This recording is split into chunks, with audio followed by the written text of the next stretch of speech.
Pamilyar ba kayo sa halamang ito? Madalas makikitang tumutubo sa mga gilid ng ilog, parang at sa mga masusukal na lugar. Minsan ay mayroong tinik, kaya naman ito ay pinuputol lamang at iniiwasan. Subalit alam mo bang mas masustansya pa pala ito kaysa sa repolyo, pechay, kangkong at kahit pa nga sa mga saluyot. Pero bakit din natin ito pinapansin at binabaliwala nga lamang? Hello, what's up? Your best here. Kaya naman samahan ninyo ako at ating talakayin ang mga pwede palang gawin at magiging pakinabang ng halamang ito na kung tawagin ng ilan ay kulitis. Pero bago tayo magpatuloy, kung bago ka pa lamang dito sa ating channel, ay huwag mong kalimutan na pindutin ang subscribe button at ang notification bell at mag-follow na rin sa ating Facebook page upang lagi kang updated sa aking mga bagong uploads.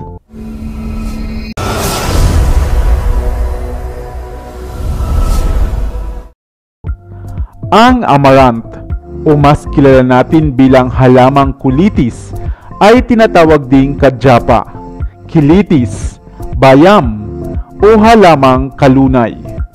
Isang klase ng halamang nasa ilalim ng hanay ng mga amaranthus. Maraming klase nito, mayroon ngang mahigit sa 75 species ang mga kulitis. Mayroon itong kulay pula, kulay violet, kulay pink at kulay green na partikular ngang tumutubo dito sa atin sa Pilipinas. Madalas ito ay mayroong tinik, kaya isipin mo nga na ito ay salot na damo lamang. Subalit magugulat ka dahil isa palang superfood ang halamang ito. Dahil maging ang mga buto, katawan, dahon at mga ugat pala nito ay nag-uumapaw sa pakinabang. Kadalasan itong mayroong matubig na katawan at tumataas ng hanggang 3 metro. At kung dito sa atin sa Pilipinas, ito ay tinuturing lamang na damo, ay halika at isa-isahin natin ang mga pakinabang pala nito. Ang buto nito ay ginagamit pala sa paggawa ng harina, pwedeng gawing popcorn, o di kaya naman ay parang oatmeal. Ang mga ugat naman nito, dahon at katawan, ay maaaring gawing gulay. Alisin lamang ang mga tinik nito na pwede palang alternatibo sa kangkong, saluyot o alugbati. Samantalang sa Europa naman, ang mga dahon nito ay kanilang nilalaga at saka ginagawang salad. Maaari ding pagmula ng langis ang mga kulitis na maaaring gawing alternatibo sa shark oil na kadalasang gamit sa paggawa ng mga cosmetics o pampaganda at mga dietary supplement. Ginagamit din itong tina o pangkulay ng mga tela, ang pulang kulitis na kilala rin bilang red number 2. At syempre isang mainam na garden plants din ang halamang kulitis, lalo na nga ang mga makukulay na variety nito. Ano naman ang mga benepisyo nito sa ating kalusugan? Ang halamang kulitis sa storehouse pala ng mga nutrients, katulad ng essential phytonutrients, antioxidants at mga mineral. Mababa din ang calorie content ng halamang ito, kaya mahusay kainin kung kayo ay mayroong mataas na cholesterol level sa katawan. Nakapagpapapayat din ang kulitis dahil sa mga soluble at insoluble fiber nito na mainam din sa kalusugan ng ating puso. Mainam din itong kainin ng mga taong anemic dahil nagpapadagdag ito ng red blood cell sa tulungan ng tinataglay nitong iron. Mayaman din ito sa vitamin A na maganda sa balat at sa kalusugan ng ating mga mata. Ito rin ay dahong gulay na mayroong pinakamataas na bilang ng vitamin K na nagpapatibay ng mga buto upang makaiwas sa mga blood clotting at maagang pagkakaroon ng Alzheimer's disease. Nag-uumapaw din ito sa vitamin B group katulad ng folate, riboflavin, niacin, thiamine at B6 upang maiwasan ang mga problema sa katawan ng mga bagong panganak na sanggol. Mainam din itong kainin ng mga matatanda dahil mayaman nga ito sa calcium upang mapigilan ang pagkakaroon ng osteoporosis. Kaya naman next time na magluluto ka ng gulay, halimbawa ng munggo, pwede mo itong isangkap bilang gulay. Maaari ngang gisahin, gawing salad o isama sa iba pang mga gulay. Kaya bakit din natin pakinabangan ang simpleng halamang ito na napakarami palang pakinabang, ang halamang kulitis. Ikaw, napansin mo na rin ba ang halamang ito sa inyong bakuran? Sana ay may bago kang natutunan sa videong ito. Iwan ka naman ang comment sa comment section sa ibaba. I-like at i-share mo na rin para naman sa kaalaman ng iba.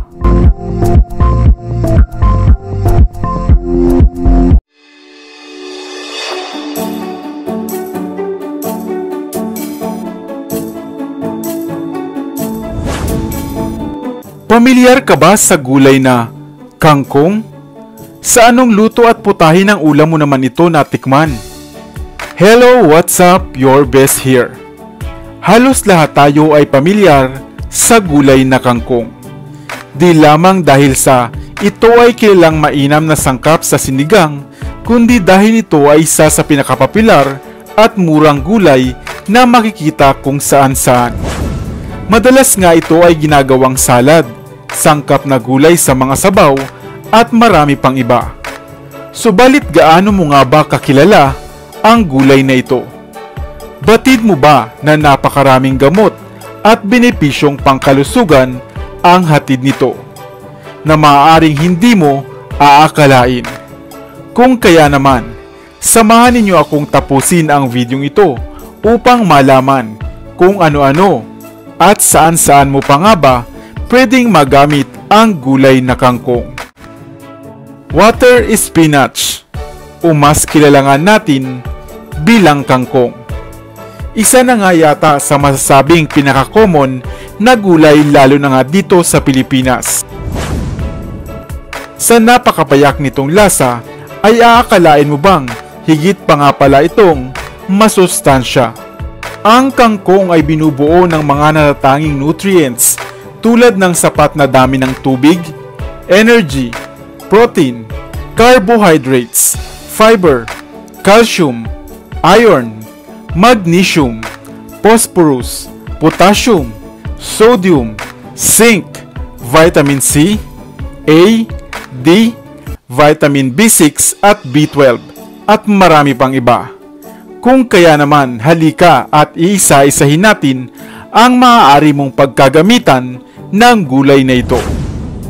Ang kangkong ay mainam na nagpapababa ng cholesterol level. Kung kaya naman, kung mataas ang cholesterol mo, ay palagi ka nang kumain ng gulay na kangkong. Ito rin ay mainam na nakatutulong sa mga sakit na may kaugnayan sa ating atay, tulad ng jaundice. Naglilinis ito ng mga toxins na nasa ating katawan. Ang kangkong rin ay mainam para sa mga dalaga o mga kababaihan. Makatutulong ito o ang iron nitong taglay upang punan ang mga kailangang iron ng katawan. Kung mayroon ka namang anemia, lalo na nga sa mga nagbubuntis, ay mainam din itong solusyon. Kung ikaw naman ay hirap sa pagdumi at parating mabigat ang tiyan, kumain lamang ng kangkong. Sapagkat ang laxative content nito ang magpapabalik ng ayos ng pakiramdam at daloy ng tiyan. Mainam rin ang gulay na ito para sa mayroong mga diabetes. Kung mayroon kayong history sa inyong pamilya o sa inyong angkan ng diabetes, ay mabuting isama mo na ang kangkong sa iyong pang-araw-araw na pagkain.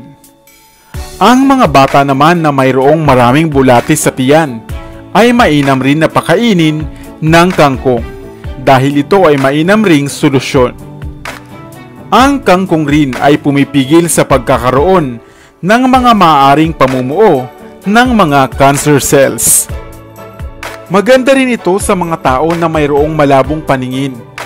Ang gulay na kangkong ay makatutulong din upang di tayo magkaroon ng katarata sa ating pagtanda.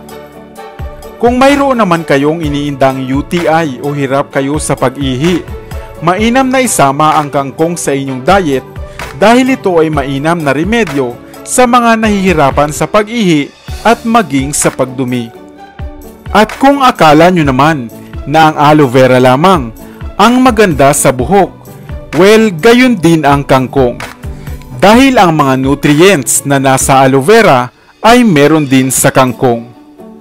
Maaari din ito sa mga hirap makasuka o hirap mailabas ang masamang laman ng tiyan na inyong nakain. Kung mayroong problema naman sa balat tulad ng buni, ito rin ay epektibo. Kumain ka lagi ng kangkong upang mapagaling ito. Hindi lamang ito makatutulong upang mawala at mapagaling ang inyong buni, ay mapapaganda rin ito ang kutis ng inyong balat. Kung kayo naman ay mahilig sa mga brand na nangangako na magpapanatili raw ng batang balat o anti-aging effect, dito na kayo sa kangkong. Dahil hindi lamang ito nakatutulong o nakapagpapabata, ay napakasarap din nitong ulam. Subalit lagi lamang nating tandaan na siguraduhing malinis ang kangkong at walang mga uod bago ninyo ito lutuin. Dahil kadalasan nga itong tumutubo sa mga ilog at sa mga tubigan. At ang linta ay dito rin naninirahan. Ikaw, ano ang paborito mong timpla o luto sa gulay na kangkong? At sana ay may bago kang natutunan sa videong ito.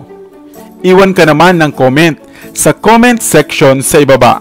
I-like at i-share mo na rin para naman sa kaalaman ng iba.